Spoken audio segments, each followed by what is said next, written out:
Welcome to my channel. I'm Ro, a project manager, content creator, and healthy productivity fanatic. Get ready for hands-on tips and practical strategies to empower you on your journey to success. Have you ever thought about starting live streaming? Do you have a million questions but very little answers? Do you want an honest guide on how to start and where to start? Then you clicked on the right video. In today's video, I'd like to share my top 10 tips for starting live streaming on either YouTube, Twitch, Kick, whichever is your platform. I will dive into tools, strategies, and platforms. And if this video doesn't answer one of your questions, feel free to directly hop into the comments and I will do my best to help you out over there. And in case you're wondering why I am giving this advice, why you should take any advice from me when it comes to streaming, I've been live streaming on Twitch for over 2.5 years now, and I reached Twitch partner in the first 2. I have almost 7,000 followers and I consistently live stream about 3 to 5 times a week. This, together with my other content creation endeavors, are also part of my income nowadays. So I feel like I'm in a good position to give you some advice on how to get started and where to grow from there.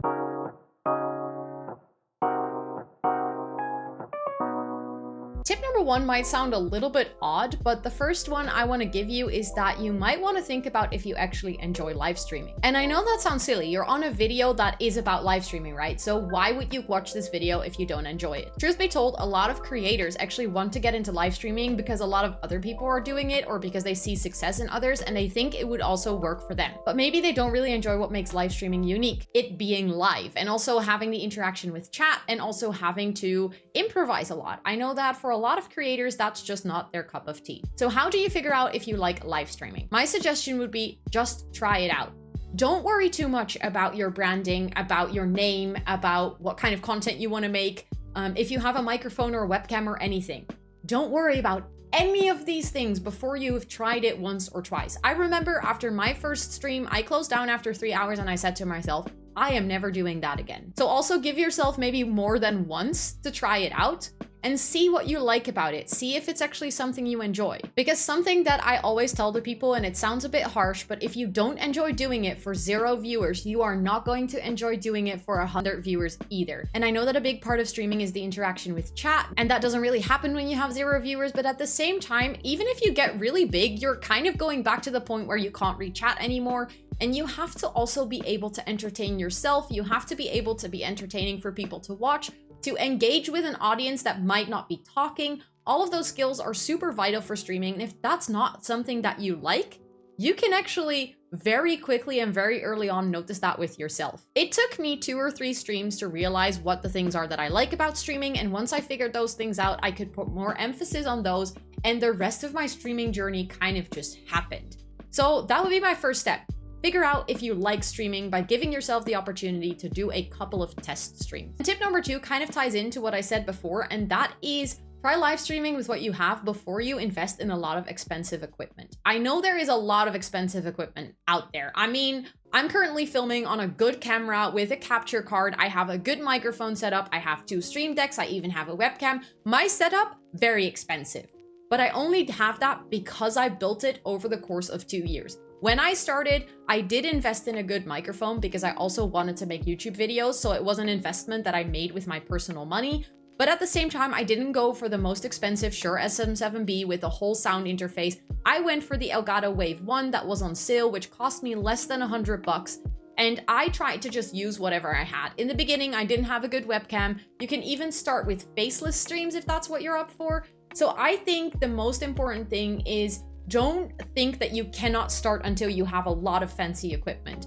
Make sure that you test your internet so you know how you can set up your stream so it runs smoothly. But even with lower internet speed, you can still stream. It's not impossible. You just have to figure out how to set up all of your tools correctly to match your internet speed. And you can do a lot in OBS with either setting the right bitrate for your internet speed, but also setting up filters for your microphone so that even if you're using a cheaper headset with a microphone in it, you can still filter out a lot of the background noise. You can still cap yourself so that your microphone doesn't get too loud. There's a lot of things that you can do that doesn't cost you any money. The thing it costs you is time, because you have to learn and you have to invest time into figuring out how to set up the things that you currently own. Tip number 3 is niche down. And I know that this is something that's been said a million times before, but I always feel like it's specifically said about YouTube creators, and it's not very often said about Twitch streams.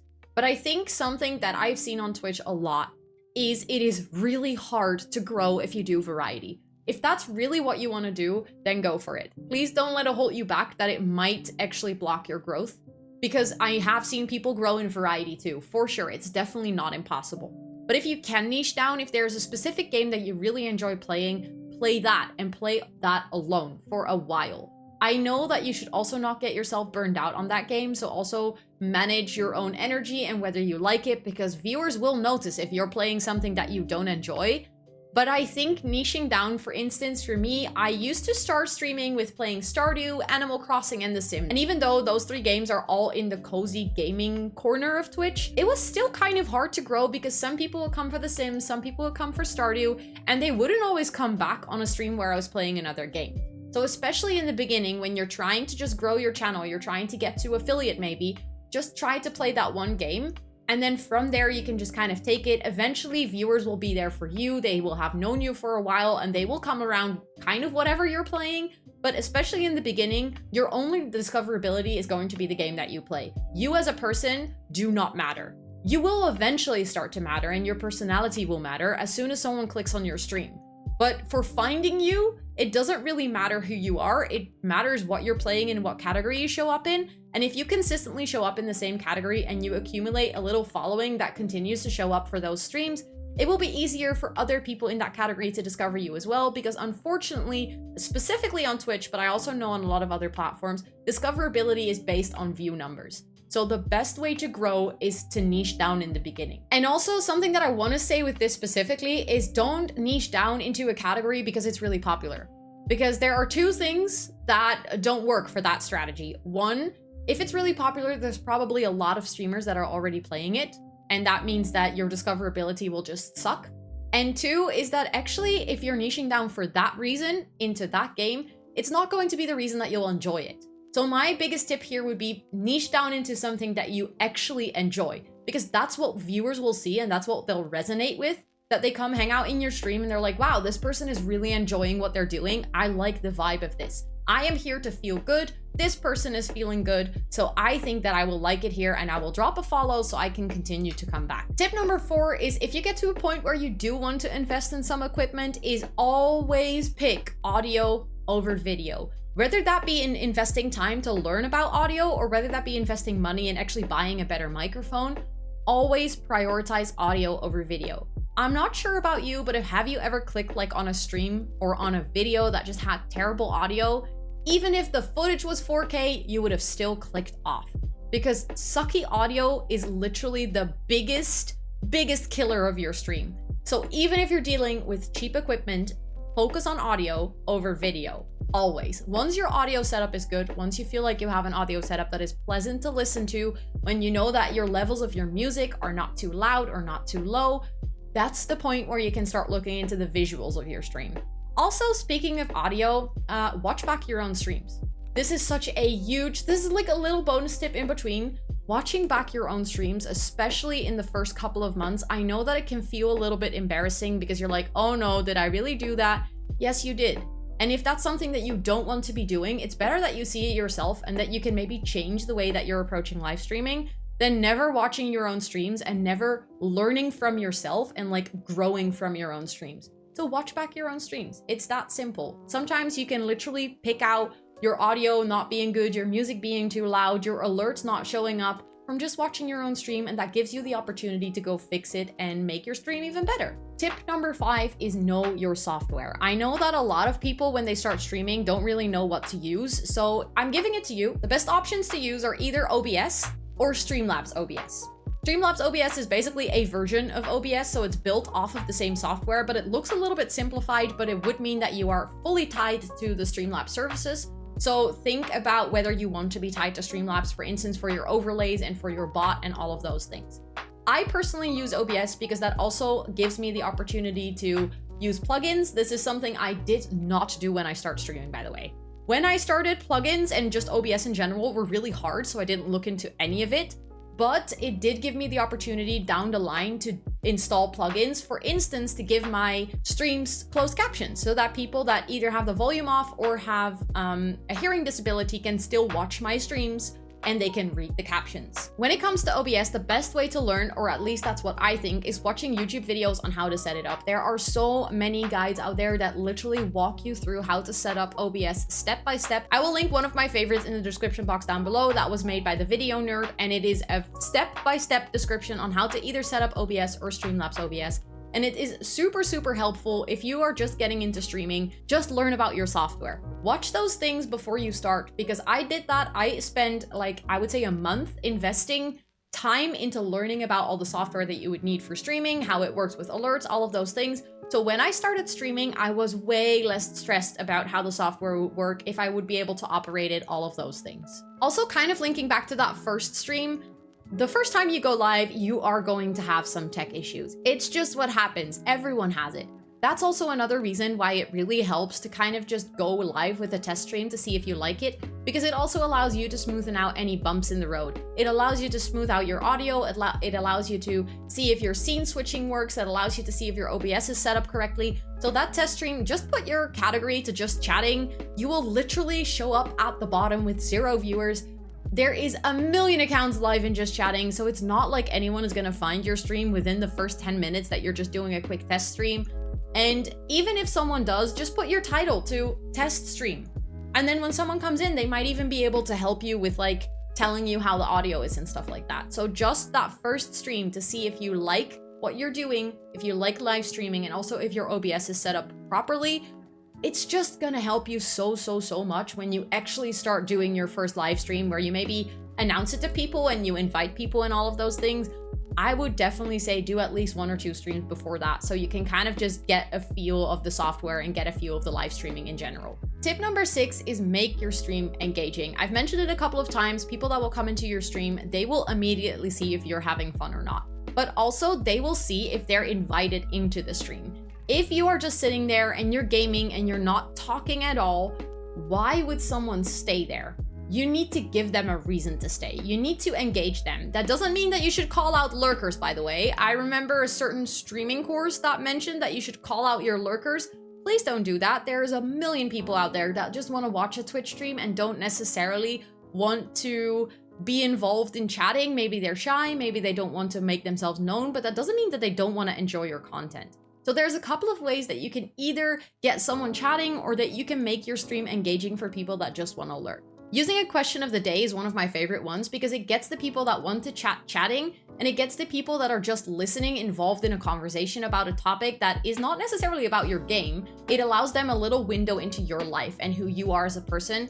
I know that, for instance, things about, is it either ketchup or mayo? Stuff like that, just like, what's the best sauce? Stuff like that works really well, because it gets people talking. It's like an easy way into the stream.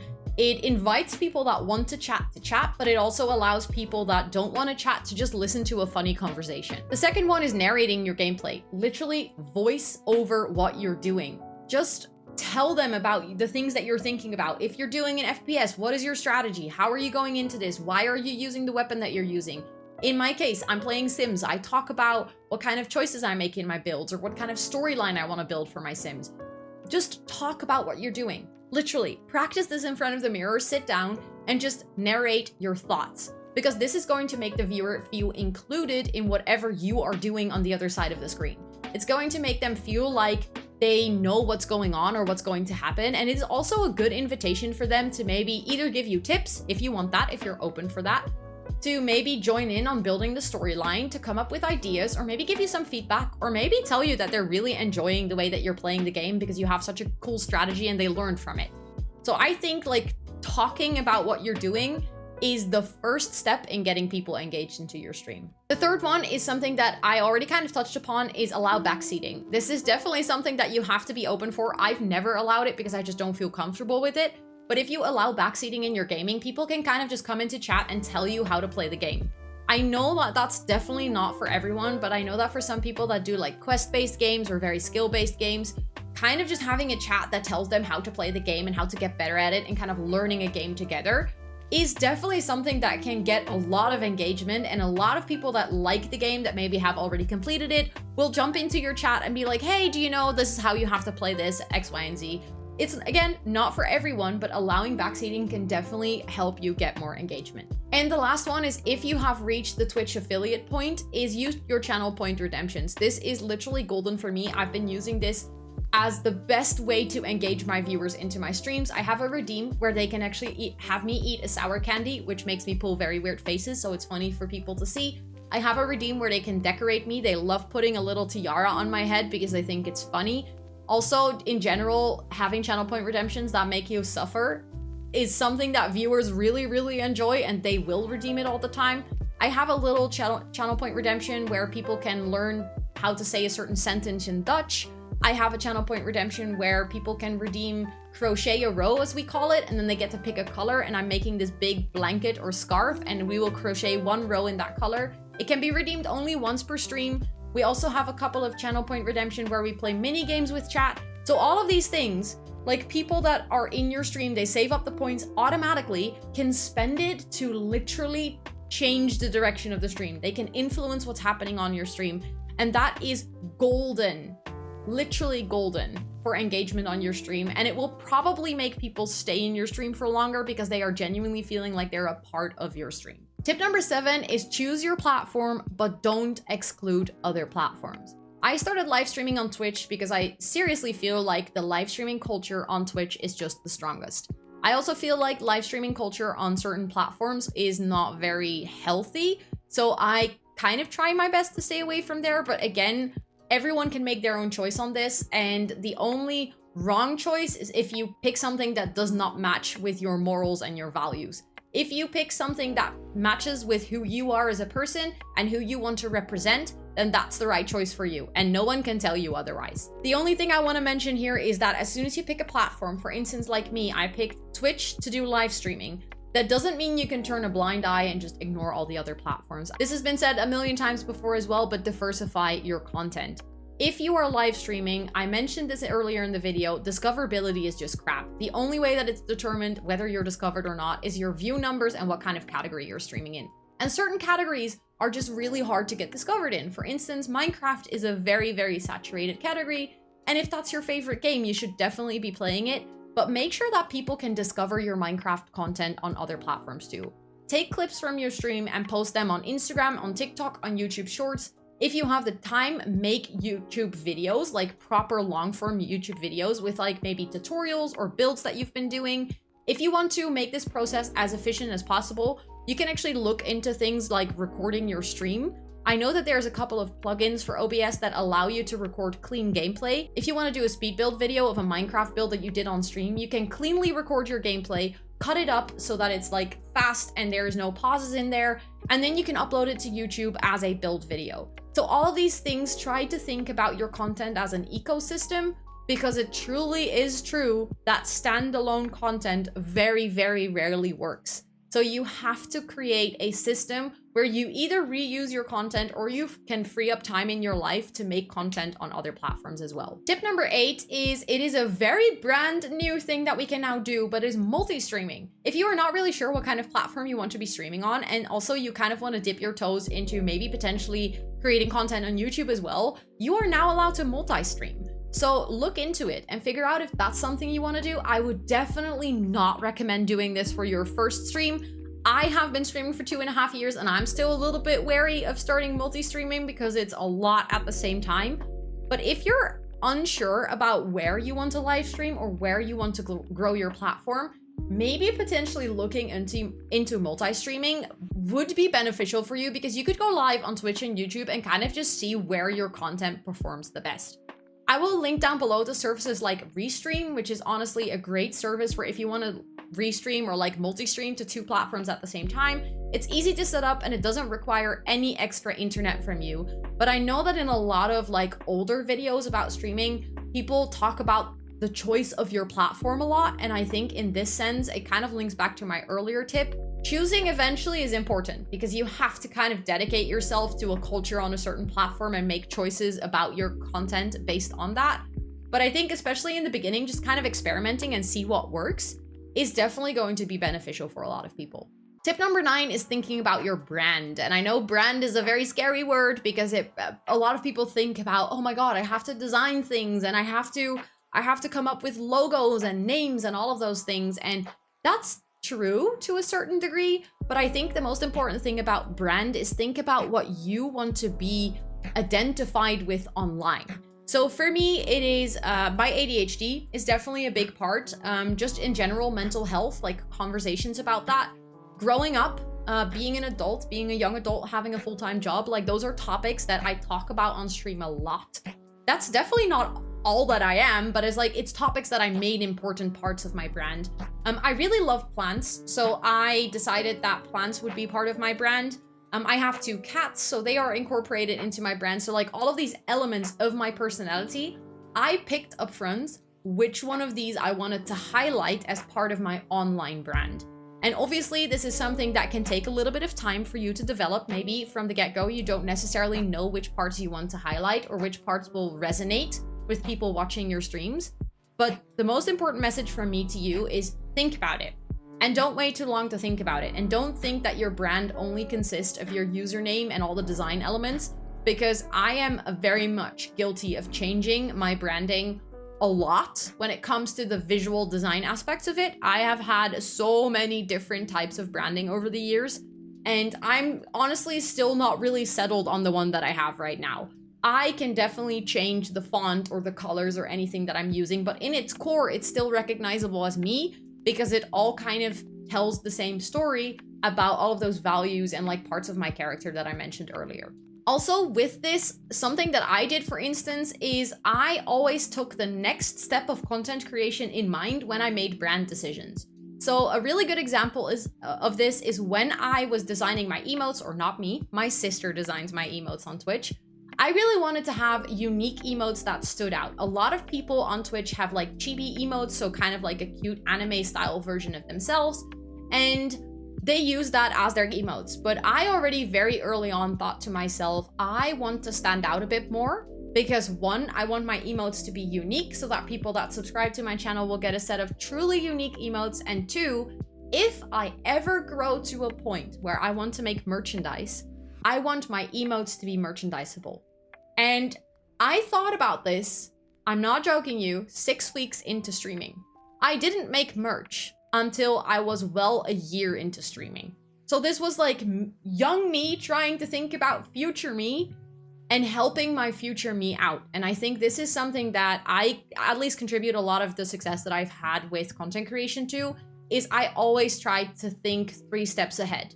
If I do this and it becomes a success, what are the next 3 steps and am I prepared for those? I think that in terms of branding, I want to share as a tip from me to you, and I hope you can use it well. And then the last and the final tip on this list, because a lot of these have been very practical, is believe in yourself. And I know that sounds so incredibly cheesy, but if you don't believe in yourself, why would other people?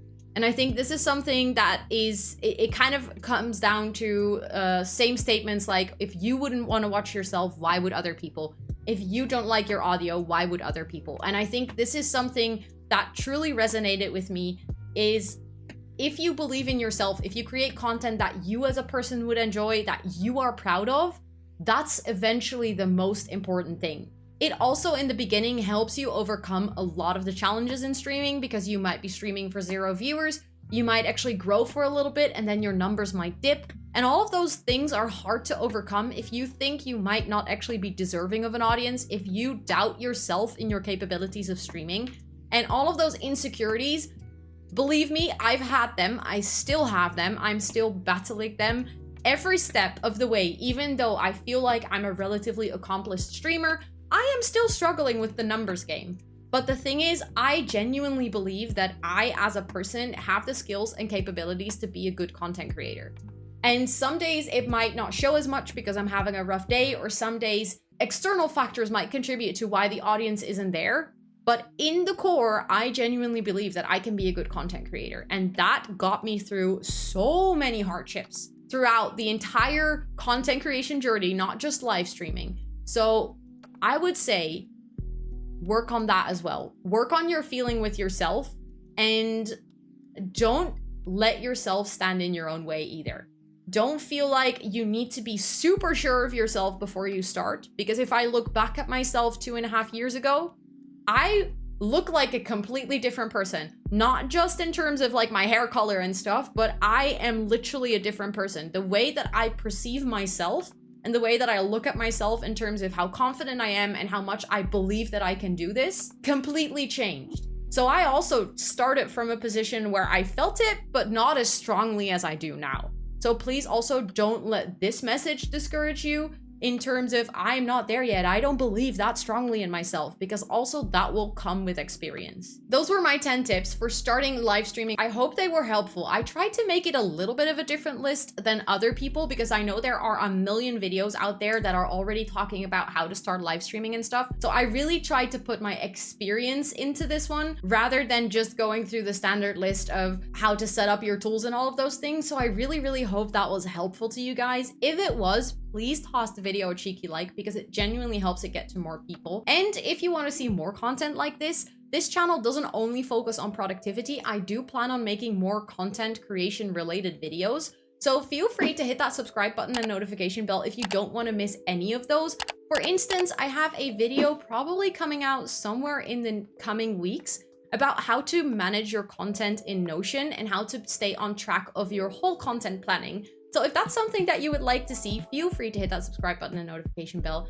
And thank you so much for watching. I will see you all on the next video. Bye!